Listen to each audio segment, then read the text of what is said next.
Der mächtige Truhendeckel öffnet sich. Es erscheint ein Federhakenschloss barocken Ursprungs. Die Mechanik funktioniert wie vor 150 Jahren. Der Hakenriegel auf dem Brettdeckel angebracht verriegelt diese Truhe. Der Schlüssel wird nur zum Öffnen gebraucht. 1809 unmissverständlich eingeschnitzt. Eine mächtige Truhe, hier noch ungereinigt steht sie in der Werkstatt. Aber bald erstrahlt sie im Sonnenlicht. Leer, schon fast 100 Kilo schwer. Diese Truhe war nicht zum Umstellen gedacht. Sie blieb ein Leben lang an ihrem Platz. Vielleicht stand sie in einem stattlichen Bauernhaus unweit der Elbe in Norddeutschland. Ein mächtiges Möbel, fast 2 Schritt in der Länge.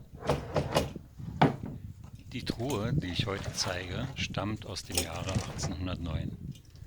Damals tobte der Krieg in Europa, alles war im Umbruch begriffen, doch hier, abseits von dem Trubel, in diesem Möbel liegt etwas ganz Besonderes. Ruhe, Kraft, Beständigkeit. Die Menschen lebten damals einfach, aber nicht ohne Anspruch. Wer ein solches Möbel besaß, so eine solche Truhe, hatte etwas zu verlieren und wollte es schützen. Den Menschen in ihrer Umgebung signalisiert sie Besitz, Ordnung, Dauerhaftigkeit. Ich beginne zu recherchieren, zu vergleichen mit einer Truhe von 1648. Reliefschnitzereien, Rosenmotive, hier als Füllung gearbeitet. Bei dieser Truhe sind die Füllungen glatt. Die aufgesetzten Rahmen sind mit einem Motiv, das an Fischschuppen erinnert, verziert, was wiederum die norddeutsche Herkunft dieser Truhe unterstreicht. An den Seiten eine glatte Ansicht mit starken Beschlägen, einfach gehalten, stabiles Eisen. Solch eine gewichtige Truhe brauchte natürlich stabile Füße. Die Funktion übernehmen hier die seitlichen Sockelbretter, die unter den Truhenkasten gesetzt wurden und vorne mit einer verzierten Blende verbunden sind. Im hinteren Bereich fehlt die Blende.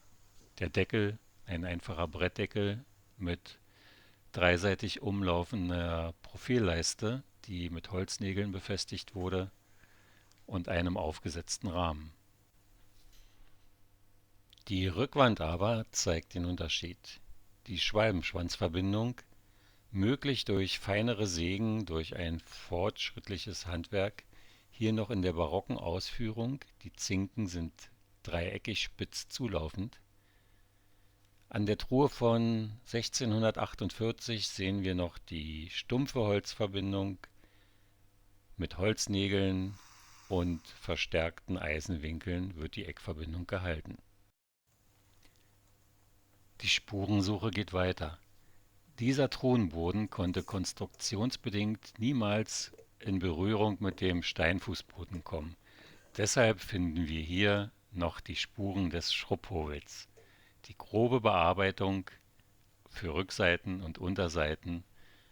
Man hört noch fast das Geräusch des Schrubphobels.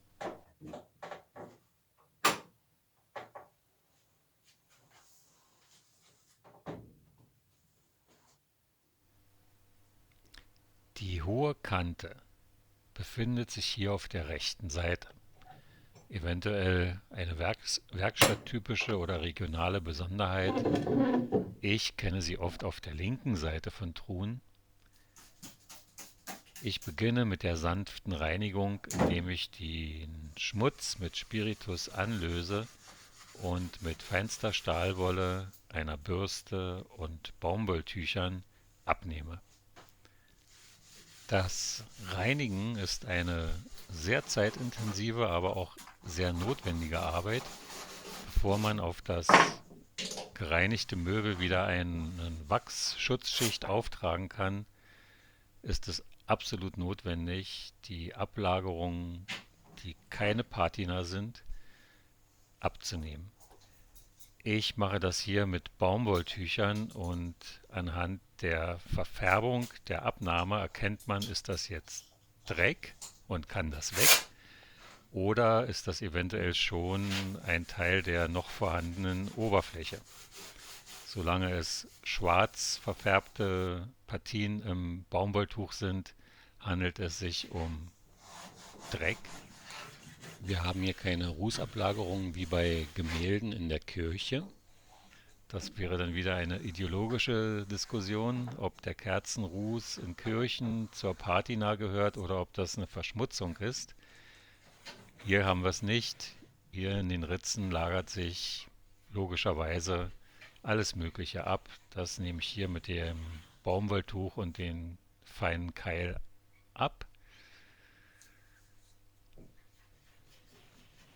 Ja, immer wieder auch eine meditierende Arbeit. Und wenn man seine Gehörgänge nicht mit Spotify zukleistert, kommen einem auch ganz interessante Gedanken.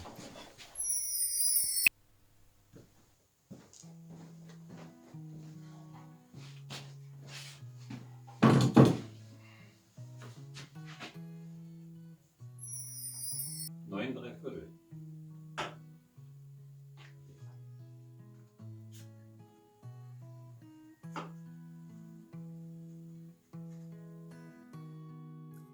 Schau mal, dein Kollege von 1648 ist gerade online, seit einer halben Stunde. Großartig. Dieses Video hat mir wirklich Spaß gemacht, das Ergebnis. Und ja, und ich hoffe, man merkt es auch, dass ich da wirklich schön viele Dinge ausprobiert habe. Eieiei.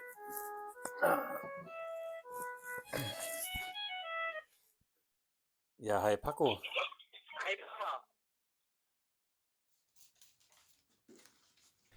Ein besonderes Anliegen ist mir die Nachwuchsförderung. Daher nehme ich alle 4 Wochen etwa alle 2 Monate Schülerpraktikanten in meine Werkstatt auf und sie erleben hier in 14 Tagen, was es bedeutet, etwas Wertvolles mit den eigenen Händen zu schaffen, ganz ohne Algorithmus, ganz analog. Hier oben drauf. Hier war doch so nicht wichtig, oder? Da überhaupt nicht, genau, da kommt der Sitz drauf.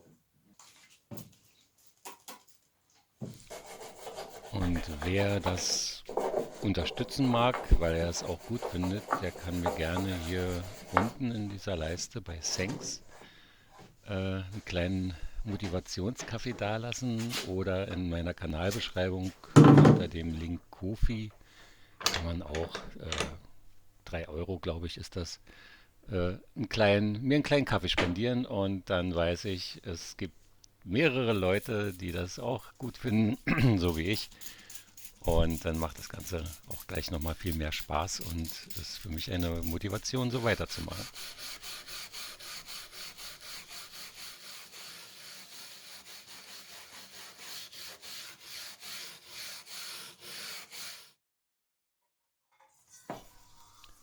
In der Zeit, in der die Schülerpraktikanten bei mir sind, haben sie den kleinen Nebenraum bei mir mit einer extra Hobelbank, Werkzeugkasten, der ist dann nur für sie reserviert, ist ihr Arbeitsbereich.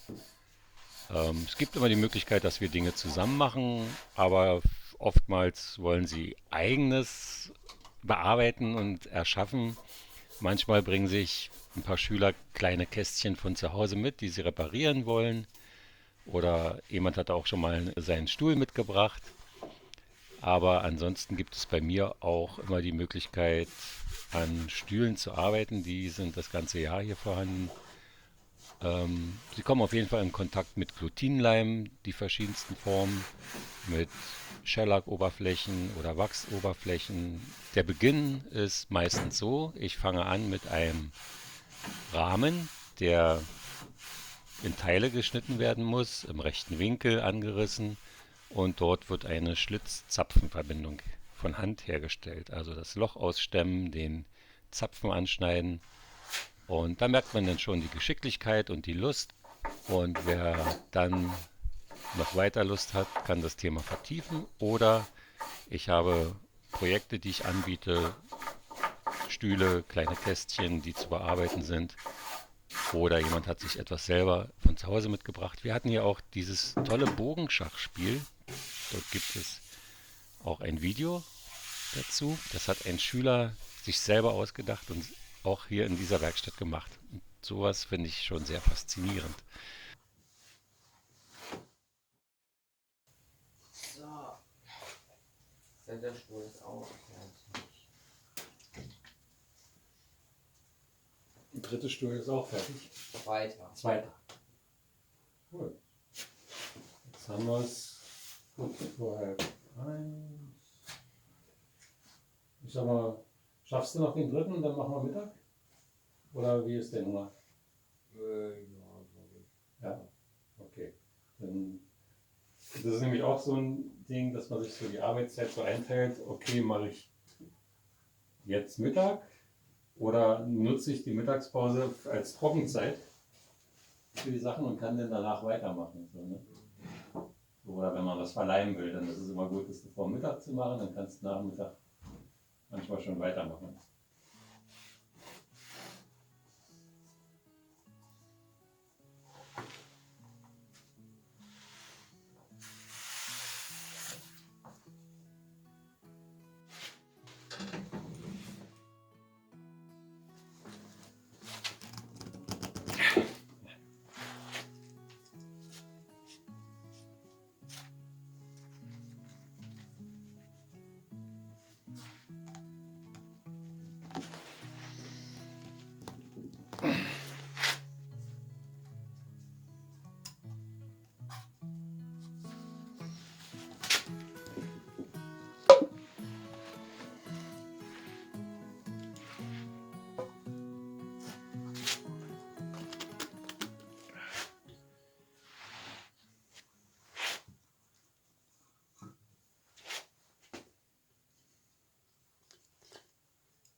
Pax optima rerum.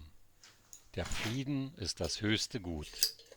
Das war die Erkenntnis nach dem Dreißigjährigen Krieg, und der Westfälische Friede von 1648 sicherte in Europa stabile Verhältnisse für fast 150 Jahre, eine Einheit in Vielfalt. Was mit Freiheit, Gleichheit, Brüderlichkeit begann, endete beim Völkerschlachtdenkmal in Leipzig. Leider spielt die Geschichte hier nicht gerecht, denn 90% der Feldherren überleben ihre eigenen Kriege, was man von den Soldaten leider nicht behaupten. Von den rauchgeschwärzten Schlachtfeldern des Dreißigjährigen Krieges bis zu den algorithmisch gesteuerten Drohnenkriegen der Gegenwart, die Geschichte Europas ist voller Gegensätze und voller Männer und seltener Frauen, die als Oberbefehlshaber in den Brennpunkten ihrer Zeit standen. In jedem Jahrhundert rangen zwei Lager miteinander, und ihre berühmtesten Feldherren wurden zu Gesichtern der Epoche. Die großen Kriege Europas waren nicht nur militärische Katastrophen oder politische Machtverschiebungen, sie markierten oft auch tiefe kulturelle Brüche. Mit jedem Waffenstillstand endete eine Epoche und begann eine neue. Das spiegelt sich auch im Möbelhandwerk. Als etwa die napoleonischen Kriege Europa erschütterten, zerbrach nicht nur das alte Fürstenbündnis, auch die prunkvolle Welt der barocken Hoflieferanten verschwand. Die berühmte Werkstatt Abraham und David Röntgen, deren Kunstmöbel einst Königshäuser zierten, von Frankreich bis Moskau, durch Krieg, Enteignung und Umbruch in den Abgrund gezogen. Ihre Zeit endete, fast unbemerkt, mit den Kanonenschlägen des frühen 19. Jahrhunderts. Und was entstand? Eine neue Wohnkultur. Das Biedermeier. Schlicht, bürgerlich, privat. Ab den 1920er Jahren formte sich ein Möbelstil, der nicht mehr für Repräsentationsräume, sondern für das Zuhause gedacht war. Statt intarsierter Pracht dominierte nun die warme Maserung des Holzes, klare Linien und persönlicher Rückzugsort. Und doch, diese Truhe von 1809 scheint in keiner dieser Zeiten ganz angekommen. Sie trägt den Körper einer bäuerlichen Gebrauchstruhe mit Bauformen, die schon 150 Jahre zuvor gebräuchlich waren. Aufgesetzte Rahmen, einfache Schlösser, geschnitzte Fronten. Fast wirkt sie wie ein Anachronismus, ein Relikt aus der Zeit vor der Zeit. Und gerade deshalb erzählt sie so viel. Sie erzählt von einem Handwerk, das nicht jeder Mode folgte, sondern seinem eigenen Takt und den Händen, die es ausübten. Zeiten ändern sich, aber gutes Handwerk bleibt.